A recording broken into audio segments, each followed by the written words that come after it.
এমনও কিছু জিনিস আছে যেগুলো আমরা হয়তো হঠাৎ করে না চাইতেই পেয়ে যাই। আর না চাইতে পাওয়া জিনিসগুলোর আনন্দ কিন্তু অনেক অন্যরকম হয়। সেই আনন্দের কথা কাউকে বলে বোঝানো যাবে না, জানো তো। তবে সব পাওয়াই যে ভালো তা কিন্তু নয়। কিছু কিছু চাওয়া পাওয়ার মধ্যে অনেক কষ্টও থাকে। নমস্কার, কেমন আছো সবাই? আশা করছি সবাই ভালো আছো, আর আমরাও বেশ ভালো আছি। আমি রিমি। আজকে আমার আরও একটি নতুন ব্লগে তোমাদের সবাইকে অনেক অনেক স্বাগত জানাই। বেশ কয়েকদিন বীভৎস গরম ছিল, আর গতকালকে রাত্রে না মন খুলে বৃষ্টি হয়েছিল, জানো। এতটা পরিমাণে বৃষ্টি হয়েছিল ধারণার বাইরে।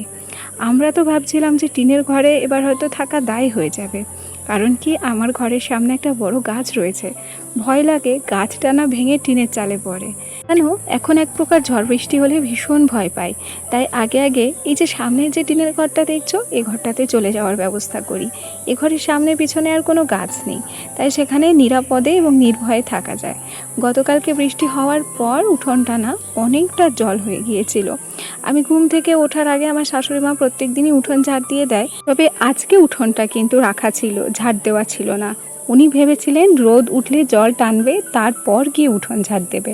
তবে আমি ভাবনা চিন্তা করে দেখলাম বাসি ঘর খানিকটা সময় রাখা যায় ঠিকই, তবে বাসি উঠোন কখনো ফেলে রাখতে নেই। তাই আমি না সমস্ত জল ঝাঁটা দিয়ে ঝেঁটিয়ে ঝেঁটিয়ে তারপর উঠোনটাকে পরিষ্কার করেছি। আর সত্যি কথা বলি, উঠোনের জল ঝাঁটানোর পর তবে গিয়ে উঠোনটা শুকিয়েছে, কারণ খানিকক্ষণ পরেই রোদ উঠে গিয়েছিল। তবে একটা সত্যি কথা কি, ঝড় বৃষ্টি হলে না আমাদের মতো ঘরের বউদের ভীষণ কষ্ট হয়। কারণ কি, উঠোনের দিকটাতে তাকাও, ভীষণ পরিমাণ স্লিপ, ভীষণ পরিমাণে শ্যাওলা। আর তাতে করে একবার যদি স্লিপ খেয়ে পড়ি, তাহলে কোমর হোক কিংবা পা, দুটোর একটা কিন্তু ভাঙবেই। তাই আমরা যত কাজই করি না কেন ঝড় বৃষ্টির সময় খুব সাবধানতাবশত করতে হয়। আর বৃষ্টির সময় না কাজ করতে ভীষণ অসুবিধা হয়, কারণ আমাদের সব কিছু বাইরে, ঘরের মধ্যে কোনো সিস্টেম নেই। শহরের মানুষ বৃষ্টি হলে কি হয়, তাদের বাইরে না বেরোলেও চলে, তাদের সমস্ত সিস্টেম ঘরে থাকে। শুধু শহর বলে নয়, গ্রামেও যাদের পাকা ঘর বাড়ি তাদের সব কিছু ঘরের মধ্যে। তবে আমাদের যেহেতু ঘর বাড়ি এখনও পাকা করা হয়নি, বেশিরভাগ কাজই আমাদের বাইরে করতে হয়। সুতরাং বলতে পারো বৃষ্টি কাটাতে আমাদের সত্যিই খুব অসুবিধে হয়। যাই হোক, গতকালকে প্রেশার কুকারে ভাত করেছিলাম। সন্ধেবেলা থেকে বুঝতে পেরেছিলাম বৃষ্টি হবে, তবে এতটা পরিমাণ বৃষ্টি হবে সেটা ভেবে পাইনি। যাই হোক, তাড়াহুড়ো করে প্রেশার কুকারে ভাত রান্না করে তারপর খাওয়া দাওয়া করে নিয়েছিলাম। আর হাতে করে থাল দুটো ধুয়েই রেখেছিলাম, শুধু প্রেশার কুকারটাই ধোয়া বাকি ছিল। এখন হচ্ছে সকালবেলা উঠে দেখলেই তো বাসি উঠোন ঝাড় দিয়ে নিলাম। তারপর প্রেশার কুকারটা ধুয়ে এখন বাসি নাইটিটা চেঞ্জ করে নিয়েছি। অর্ধেক কাজ যখন হয়ে গেছে তখন আমার সোনা উঠেছে। আর আমি সব সময় চেষ্টা করি আমার সোনা ঘুমিয়ে থাকতে থাকতে অর্ধেক কাজ কমপ্লিট করার, নাহলে প্রত্যেকটা কাজ আমার কিন্তু পেছন টানা হয়ে যায়। সোনা ওঠার পর নিজেও ব্রাশ করেছি, আর সেই সাথে সোনাকেও একটু ব্রাশ করিয়ে দিচ্ছি। ওর দাঁতে পোকা হয়েছে। আমরা আমাদের ছেলেকে খুব একটা যে চকলেট কিংবা মিষ্টি খাওয়াই না, তবুও কেন জানি না ওর দাঁতে পোকা লেগে গেছে। আসলে কি, আমার মনে হয় ও না এখনও পর্যন্ত ব্রেস্ট ফিডিং ছাড়েনি, সেই জন্যই কি দাঁতে পোকা লেগেছে, এটা কিন্তু আমার জানা নেই। যদি তোমরা কেউ জেনে থাকো তাহলে আমাকে জানিও কেমন। আচ্ছা, ব্রাশ করার পর মুখ ধুয়ে আমরা দুজনেই ঘরে চলে এসেছি। আর ঘরে আসার পর সকালবেলার যে স্কিন কেয়ারটা সেটা করে নিচ্ছি। হ্যাঁ, আমি কাজে ব্যস্ত থাকি ঠিকই, খুব একটা আমি আমার স্কিনের পরিচর্যা করি তাও কিন্তু নয়। তবে যেটুকু না করলেই নয় সেটুকু কিন্তু আমি করি। এই যেমন ধরো না, ফেস ওয়াশ দিয়ে মুখটা পরিষ্কার করা, সেই সাথে একটা অ্যালোভেরা জেল ইউজ করা, একটা ময়শ্চারাইজার ইউজ করা, এবং শেষে একটা সানস্ক্রিন, হয়ে গেল আমার স্কিন কেয়ার। তারপরে আমার সংসারের যত কাজকর্ম রয়েছে, রান্না বান্না বলো, আর সমস্ত কাজ আমি করতে থাকি। একটু নিজের দিকেও তো খেয়াল রাখতে হবে। একটা কথা মনে রেখো, এই সংসারের মাঝে থেকেই যতটা নিজেকে ভালো রাখতে পারবে ততটা কিন্তু সংসারটাকেও ভালো রাখতে পারবে। একটা কথা মনে রেখো, সংসারটা তোমার, সংসারের কাজগুলো তোমার। নিজেকে ভালো রাখার দায়িত্ব যেমন তোমার, ঠিক সংসারটাকেও গুছিয়ে রাখার দায়িত্ব তোমার। অন্য কেউ কিন্তু তোমার এই দায়িত্ব নিতে আসবে না। আর এই সংসারে তুমি ভালো থাকলে কি খারাপ থাকলে, তোমার ভালো লাগা মন্দ লাগা এগুলোর গুরুত্বও কেউ দেবে না। তাই যতটা সম্ভব পারবে নিজেকেই ভালো রাখার চেষ্টা করো।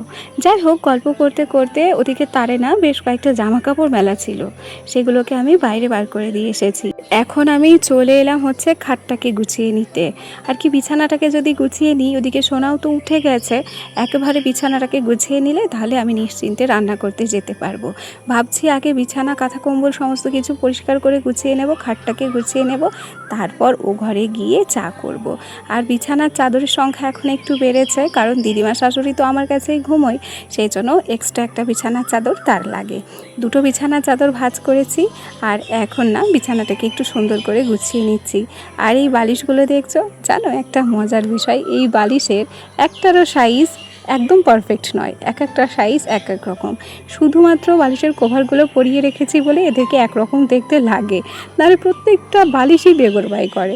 কারোর হয়তো বালিশের কভারের ভেতর দিয়ে কিছু অংশ বেরিয়ে যায়, কেউ আবার হয়তো বালিশের কভারের থেকে ছোট, অর্থাৎ বালিশের কভারই বড়। তবুও সব কিছু মানিয়ে গুছিয়ে একটু ম্যানেজ করে আমি কিন্তু গুছিয়ে রেখেছি।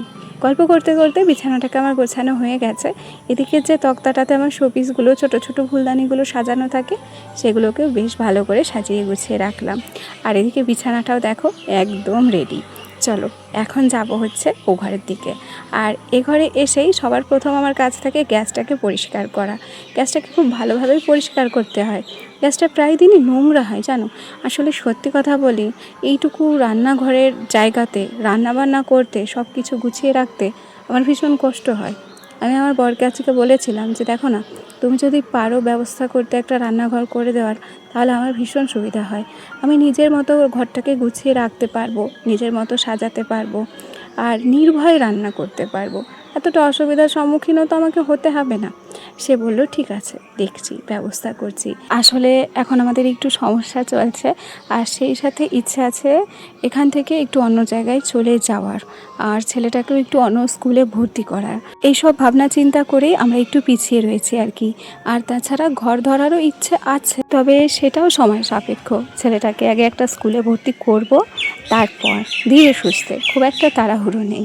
আচ্ছা, গল্প করতে করতে আমি কিন্তু এ ঘরে চলে এসেছি, আর আসার পর চাও বসিয়ে দিয়েছি। আর আজকে না দুধ চা করেছি। দুধ চাটা এই কারণেই করেছি, আজকে পাউডার দুধের চা করেছি, আজকে চাটা দিদিমা খেতে পারবে। সোনার জন্য এখানে দুধ কমপ্লেন রেডি করে নিলাম, আর সেই সাথে আমাদের চাও কিন্তু রেডি হয়ে গেছে।